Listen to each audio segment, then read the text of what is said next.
स्कंद स्वामीकृत ऋग भाष्य बड़ा ही सुंदर और समग्र है।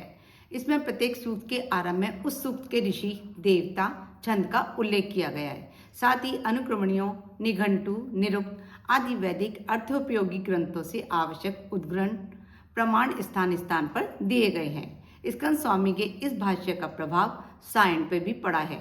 स्कंद स्वामी का यह भाष्य संपूर्ण ऋग्वेद पर उपलब्ध नहीं होता।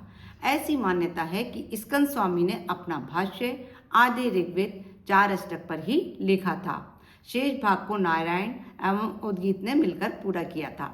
ऋषि, देवता, छंद व भाष्य के बारे में जानकारी प्राप्त करते हुए हम आगे बढ़ते हैं ऋग्वेद के प्रथम मंडल के सूक्त 123 की ओर।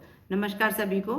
वेदों का ज्ञान हम सभी के लिए बहुत जरूरी है और सनातनी होने के नाते हमें वेदों को पढ़ने की तलब होनी चाहिए और ऐसा होना चाहिए कि हाँ, हमने वेदों को पढ़ लिया है, वेदों का ज्ञान हमें प्राप्त है।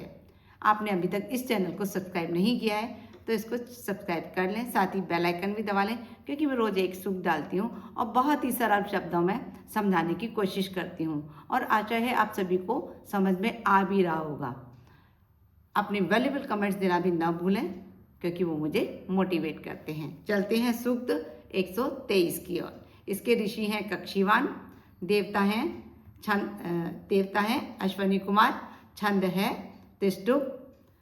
इन कुशल देवी उषा का विस्तृत रथ जुत करके तैयार हो गया है और उस पर अमर देवगण आकर विराजमान हो गए हैं। ये विशेष रूप से प्रकाशित उत्तम देवी उषा मानवों के सुखदायी निवास के निमित्त प्रयत्नशील होकर भयंकर आंधे अंधकार से ऊपर उठकर प्रकाशमान हुई हैं। संपूर्ण प्राणियों से पहले देवी उषा जागती है। यह प्रचुर दानदात्री देवी उषा ऐश्वर्यों की जनयत्री है। यह बार बार आने वाली चिर युवा देवी उषा सर्वप्रथम यज्ञ करने के निमित्त प्रथम स्थान पर विराजमान होती है और ऊंचे स्थान से सबको देखती हैं। हे कुलीन उषा देवी, मनुष्य की पालन करता, आप जिस समय मनुष्यों के लिए धन का योग भाग्य प्रदान करती हैं, उस समय दान के प्रति प्रेरित करने वाले देव सूर्य के अभिमुख हमें पाप रहित बनाएं। आविर्भाव को ग्रहण करने के लिए ज्योतिर्मय देवी उषा प्रतिदिन आगमन करती हैं। कीर्ति को धारण करने वाली देवी उषा प्रतिदिन घर घर जाती हैं, अर्थात प्रकाश बांटती हैं तथा घनों के श्रेष्ठ अंश को ग्रहण करती हैं। हे सुभाषिणी ऊषे, आप भगदेव और वरुण देव की बहन हैं। ऐसे आप देवों में सर्वप्रथम स्तुति करने योग्य हैं। बाद में जो पापात्मा शत्रु हैं उन्हें हम पकड़ें और आपके द्वारा दक्षतापूर्वक प्रेरित रथ से पराभूत करें।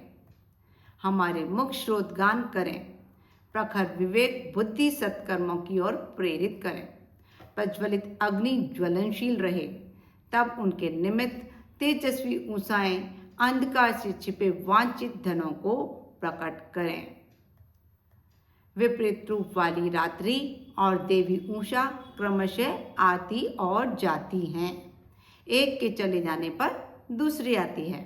इन भ्रमणशीलों में से एक रात्रि अंधकार से सबको आच्छादित कर देती है और दूसरी देवी उषा दीप्तिमान तेज रूप रथ से सबको प्रकाशित करती है।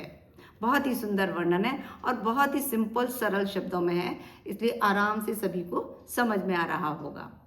आज ही के समान कल भी ये उषाएं यथावत आएंगी। ये पवित्र उषाएं वरुण देव के व्यापक स्थान में देर तक रहती हैं।